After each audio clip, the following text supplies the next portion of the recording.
Hello, BookTube. I'm continuing with my library tour for 2022, and I'm up in Vermont. I'm in the old house up in Vermont, so I don't have access to my own books. So I'm taking you through the Library of the Lost, scanned covers from previous books that I've had that I don't know why I got rid of, but that I can certainly chat about with you. And as you can see, there's been yet another change in filming location. I am in Mark's easy chair in his reading corner, surrounded by his massive, can you make them out, the massive T.S. Eliot volumes that are so signature to his own BookTube channel. I even have his wallet, and that's because he told the BJ story one too many times and was voted off the island. I think he's face first in the snow outside. So his area is now up for grabs. And on Monday morning, first thing, I will take over the library. With my two-pronged approach, only dog books and only dog patrons. But for now, we have a library tour from his easy chair. Just to freak out all of those who are wondering why on earth these people would keep inviting me up here. The answer is simple. It's one word, Frida. but we're going to continue here. I've got a few more books that I want to show you, and we're going to start with an old vintage trade paperback of a great American novel. There are a couple of genuinely great American novels. So not, oh, that was a great book, but if I were drawing a canon, this book would be on it. For the latter half of the 20th century, so many of you in the course of this library tour have emailed me and said, could you please just draw up a canon of 100 books for the second half of the 20th century? Would you please do that? We don't take it as gospel, but we want to know what you think about that. Would you please do that? And every time I come across a book like this one, I am strongly tempted to do that. This is a novel called Tortuga by Peter Mathiasson, who's a great novelist. He's written a slew of great books, fiction and nonfiction, and this is an absolute masterpiece. It is also, in its own weird way, a maritime fiction masterpiece. It's as much about the sea as it is about professional turtlemen. That's what the book is at least nominally, mostly about. Professional people who harvest great green sea turtles from the sea. So it manages to be every bit as barbaric in its own way as Moby Dick along those lines, because great green sea turtles are not only endangered, but are sentient. They are completely autonomous beings. They should not be harvested. They should not be kept alive on board a ship for 4 weeks, just drying in the sun and then killed for oils or unedible meat. It doesn't matter. I don't have to agree with the practice to love the book. This is a brilliant book. Narratively speaking, it's like nothing else that Peter Mathiasson wrote, so you're going to have to get used to that. You're going to have to get used to it. The reading experience itself is very different from straightforward English narrative, so you're going to have to get used to that. But once you do, it will blow you away. It is an amazing, amazing novel. It's so much fun to start off with a great American novel, and the fun is counterbalanced by the fact that the reason this is here in the Library of the Lost is because I don't currently have a copy of this book. I don't have this trade paperback. And I don't have the hardcover. The hardcover was beautifully designed.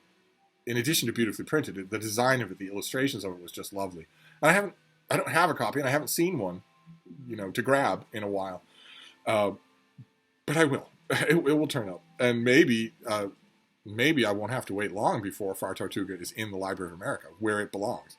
Then we have, all right, this next one is a novel. It's not a great American novel. It was entertaining in its way. This is by Michael Dahle, D-A-H-L-I-E, and it's called A Gentleman's Guide to Graceful Living. If you can make that out here. We've got a little bit of winter sunlight going on there, but this is a guy's novel. It's a guy's novel. There are a few of those on this list. There's a way that you could say that Tortuga is a guy's novel, although I would say that is selling it short. It is very similar to Moby Dick in that there are no female characters, and yet it is a universal book. Whereas we're going to encounter some guy books on this list. This is very much one of those, just a novel that it's pretty obvious that it's the only thing that this author's really moved to write. And also it's pretty obvious that this started off as a series of vignettes, probably well-told stories, over pretentious Scott late at night or whatever, a Scotch late at night. And this next one is kind of weird. This is by Stephen Vogel, and I wish I had a copy of this. I got this from the publisher. This is Glimpses of Creatures in Their Physical Worlds. And it is exactly that. Ordinarily, I would complain because Glimpses of Creatures in Their Physical Worlds is really a subtitle, not a title. But here, the author just decides that is what this book is entirely about. How do non-human creatures perceive the dimensions of their world? How do they move through those dimensions? how do those dimensions change, and how do they react? How have their senses adapted over millennia to their physical environments? Utterly fascinating. Don't know why I would have gotten rid of this, unless maybe somebody emailed me and said, there's no way I'm ever going to see a copy of that book, and I really want it. I'm a sucker for that sort of thing, so maybe that was it. All right, this next one's another great American novel. It's not as great as Far Tortuga, but not by much. And the fact that it only misses by a little is made all the more amazing because this is the author's debut.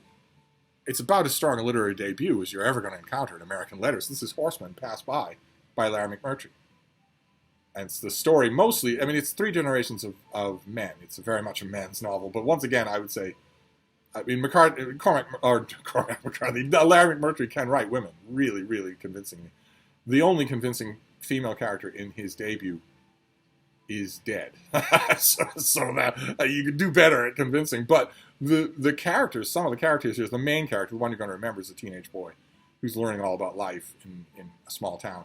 And he goes on into other novels, and those novels are entirely commanded by the living female characters that he encounters. But in this one, this is a slimmer thing, and it will amaze you. It'll just amaze you. I don't have this paperback. Is this also Penguin? Yeah, this is Contemporary American Fiction. They used to do this run of Contemporary American Fiction. I don't have this. Don't have it in any form except as one part of a big volume that I think Liverite did of Larry McMurtry called the Thalia, Texas. They just printed 3 of them in one volume. Very pretty thing. And now that I think about it, I might not even have that volume. I might have sent that to some mega McMurtry fan. But this was his debut, and it is tremendously good. It starts off, as so many Larry McMurtry novels do, it doesn't want to grab you by the lapels. It starts off almost as if you are coming in a minute into the story. You're not. McMurtry carefully sculpted where his books would start. But it does sometimes feel that way. There's no attention grabbing. It's just going to walk you into being involved. So with a Larry McMurtry novel, I would say give it 10 pages, give it 20 pages before you give up on it. Think about how Lonesome Dove starts.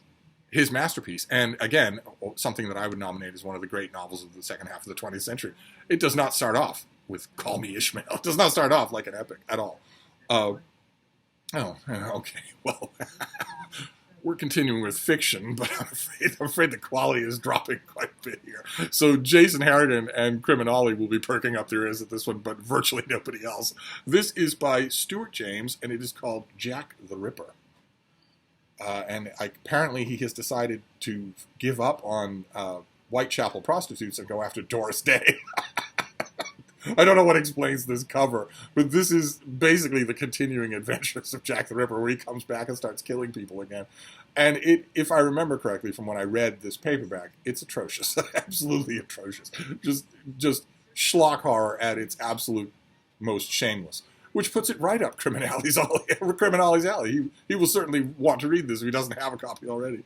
And Jason Harrigan, like myself, we are both passionate Ripperologists. So Jason's probably the only person on BookTube who will already have read this book. Then we have Japanese fiction, contemporary Japanese fiction. This is Fumiko Enchi. This is Masks. And it is a very dark and involving story. A woman becomes obsessed with her daughter-in-law. And there are all these spirals of unreliability. No one is completely reliable in this thing. And yet, everyone is heartfelt. Everyone really passionately believes what they believe, even though they're wrong to do it and wrong to make you do it. This was a slim thing, but I consider it a major contemporary Japanese novel. Now, I admit, I'm not in a position to consider that except as a jobbing American critic. So those of you who know your Japanese fiction, do you know, I'm assuming you know this author, and I'd love to hear, those of you who really know your Japanese fiction, is this author considered major? Or was this just maybe a mistaken impression? Maybe this is a particularly good translation. Or maybe this was a fluke. Maybe this author has written Jack the Ripper novels all the rest of the time. But I'd love to know. If you're more knowledgeable, it wouldn't take much to be more knowledgeable about this author than I am. I'd love to know what it was that I encountered here. I thought it was tremendously impressive. Then we'll move on here. This is by Jeffrey Abramson. This is Minerva's Owl. And it apparently in every one of these Library of the Lost, we're going to have at least one study of the classical world. And this is one. This is a study of the origins in the classical world, in classical literature and philosophy, of modern political thought. And that sounds unbearable. That sounds really, really unbearable. It's not, though. This book was really good. No idea. This is an academic press. I think it was Yale, or maybe Harvard. And I don't have any idea why I would have got written this or who I would have given it to. It's certainly something I would have wanted to keep and would grab again if I saw. Okay, then we have YA. Do a little YA from Scholastic for all of you Scholastic fans out there. This is by Kevin Emerson, and this is the book is called The Vampire's Photograph, and it's the adventures of Oliver Nocturne. If these books are still in print, I very much doubt that they have these lovely covers. But they did the cover is what attracted me to this book because it's just so evocative. But I read it, and Oliver Nocturne is a normal high school student who deals with bullies and first crushes and boring classes and whatnot, pressure from his parents. But he's also a vampire, and the plot behind the title is that the girl in the girl that he's sweet on in school takes his picture, and that threatens to break the barrier between the vampire world and the human world, so that Oliver Nocturne has to face what he should do. Should he reveal the existence of the vampire world to this girl and what all that means? I thought it was very good. I wonder sometimes if this series went on and if the other books were as good. I only read the first one. So again, some of you might know better. Then we have a thriller. This is I scanned the advance date on this, which is July 2007. So, so that was long before we were talking to each other. That was long before I got an advance copy of this and scanned that. This is by Jason Pinter, and it's a thriller called The Mark. I don't know if Jason Pinter's thrillers are still in print. I know he's still writing them, but he might have sold them to one publisher or another, so they might not look like this anymore. This is an absolutely by-the-numbers thriller about a young man, a very young protagonist. I always like that, when the protagonist for a thriller is young. So they don't have, they're not Jack Reacher. They don't have all the answers. I always like that. But it's a by-the-numbers plot where he is implicated in a murder and has to run for his life. He doesn't trust the law. He doesn't trust the police. So he is on the run almost right away and has a precarious ally along the way. Terrific, page-turning thriller reading. If that's the type of thing you really like to read, or even your favorite palate cleanser, find The Mark by Jason Pinter, because it is terrific. A terrific example of that. Okay, then we have an author who has come up recently here in Vermont. The author is James Carroll, the author of Constantine's Sword. This is his book, Practicing Catholic, which is a faith memoir, his own faith memoir about being a Catholic. But also, a large part of this book is an examination of what it means to be a Catholic in the modern era. Completely, frankly assesses what Catholicism used to be and how it's changed, but mainly talks about what it is to be a Catholic today. And the title is apt. I know it's a truism. It's a kind of a cliche to say someone is practicing Catholic or a lapsed Catholic. But he also means it literally, because the point of his book is that Catholicism is an action rather than a state of belief. It's a state of becoming. It's a state of trying. It's a very good Catholic memoir. I would be surprised if, for instance, Tom at Tom L.A. Books has not already read it. And I'd be surprised if he didn't like it. Let's see. Okay, all right. All right, well, we had Gentleman's Guide to Living. Now we're going to do another Guy book. We're all over the map here. I, again, strongly maintain that Horseman Pass By, and especially Far Tortuga, are not Guy books. But this next one very, very much is. This is Benjamin Cavell. This is a book called Rumble, Young Man, Rumble. It is a collection of short stories all about the most Guy things that the Guy author could guy up in his Guy imagination. Boxing or fighting with someone on the street or in a bar, all that sort of stuff. If that is your crack cocaine, this is a book for you. This was the author's debut, and I remember liking it, even though I was rolling my eyes the whole time at how utterly predictable it all is. But I don't know if he's done anything else. I keep encountering a lot of the same thing with The Gentleman's Guide to Living. I don't know if these people have kept writing. I have not kept up with them, if they have. I don't know if Rumble Young Man Rumble is in print anymore, but if you're in the mood for just a pure frozen block of Dude Bro Lit, you could do worse. Then we have another work of classical history. This is by Teresa, oh God help us, Urbanchik. It's called Slave Revolts in Antiquity, and it's very, very good. The study of not only the famous ones like Spartacus, but also the others, and also what we can tell about what was similar in the circumstances that gave rise to them. Like, for instance, if there had been something like a social scientist in ancient Rome, would they have been able to predict one? a very good study. No idea why I didn't keep this. It's the only book on the subject that I would want. I'm not all that interested in the subject, so one would do, and this one was great. Okay. Then we'll have... this author did not... His agent and his publicist did not bill this as YA, so I'm not going to talk about it as YA, but it's by Peter Cameron, and it's called Someday This Pain Will Be Useful to You. And it's about a high school senior who's just about to go to college but isn't sure he wants to. He's not sure of anything, really. He's not sure of the wisdom of his parents or his teachers. He's not sure about college. He's not sure about himself, his friends, his sexuality, anything. He's not sure about anything, and he is grasping for certainty. And that part of it is very well done. And also, I thought the large chunk of this book is set in New York City, and I thought that was really well done as well. I mean, conspicuously so. Lots of books are set in New York City, but this one felt like it was.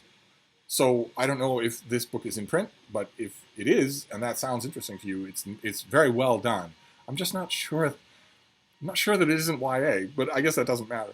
Then we have Alpheus Thomas Mason, a name will not be familiar to most of you, but he was a great legal scholar and legal writer in the 20th century in America. Just great.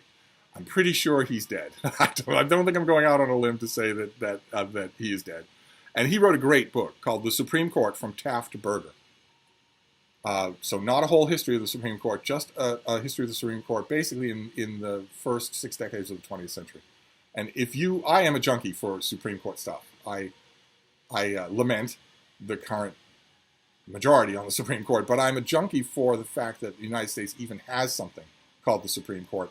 And I love reading about its history. Just love reading about its history. And this is one of the great books about its history, even though I don't have a copy and I've never seen it reprinted. It's still really, really good. If you are interested in this subject, you won't get better than that. And he's also very good on William Howard Taft's turn on the court. Taft was Chief Justice. He's the only man in American history who was both President and Chief Justice of the Supreme Court. Not at the same time, but he's the only one who's had both those offices. And the Taft court is, because he was President and because you have major characters like Brandeis or Oliver Wendell Holmes on that court, it's easy to overlook the jurisprudence history, the record of the Taft court. And he doesn't overlook that. He also wrote a book on Taft that is very, very good. So maybe I'm not surprised by that. Oh, all right. This next one was by Natalie Babbitt, and it actually came up in a Q&A. This is Tuck Everlasting. There is the movie cover. The movie had William Hurt in it as well, and oh my God, I'm blanking on the name. Who played Gandhi? Oh, I'm blanking on his name. Oh, it's a senior moment. Well, but you'll know the actor when you see him. The man in the yellow coat is the villain of this book, and he is played by an actor who has gone right out of my head. The actor he's in Ender's Game, he plays Gandhi. He won an Oscar for Gandhi. He's gone right out of my head. But he plays the villain in this movie, absolutely steals the scenes that he's in when he lets the Tuck family know that he knows their secret, that he's really pretty sure about their secret, which is that they don't age. Mother Tuck, Mrs. Tuck, says, "You speak blasphemy, sir," and he says, "Fluently." And the movie is actually really good, so I wouldn't mind having the movie cover. I don't have this book in any form at the moment, but I wouldn't mind having the movie cover, even though the young stars, I don't know why. I know why they're on the cover, because this was meant to sell books to teenagers, but they're the weakest part of the movie. The best moment in the movie version of Tuck Everlasting, for those of you who've seen it, you might disagree. William Hurt is not usually an actor who does much for me, but there's a scene where Mr. Tuck, he plays the head of the Tuck family, has the girl, he has the main character of the story alone, and he's trying to explain to her what it's like for them to be immortal. She's not. And he's trying to explain to her what it's like, and he's not happy about it. None of them are happy about it, except the young boys are happy about it. But Mr. and Mrs. Tuck are not happy about it. They know that it is at least as sad as it is happy. And Mr. Tuck describes it. It's like being a rock in a river. And, it's a very good scene. William Hurt usually can chew scenery, and he doesn't in that scene. He decides just to let the writing speak for itself, and it works perfectly. So I would almost say, you'll kill me, though. A lot of you who love this book will kill me if I say that the movie was better than the book in this. Maybe it wasn't, but it was a really good movie and a really good book. And then we have Ian Allman. This is Two Faiths, One Banner. This is a classic Jason Harrigan book. He probably has it in his vast Crusades library. This is a book about all the times during the whole era of the Crusades where Muslims and Christians fought on the same side. I think this book probably came out in response to the wave of anti-Muslim, anti-Islamic sentiment that happened in about 10 years ago. Really, we had a flourishing of that 10 years ago, and maybe the author responded by, throwing highlight on the fact that Christians and Muslims have not always been at each other's throats. I really enjoyed it. A big, really well-researched book.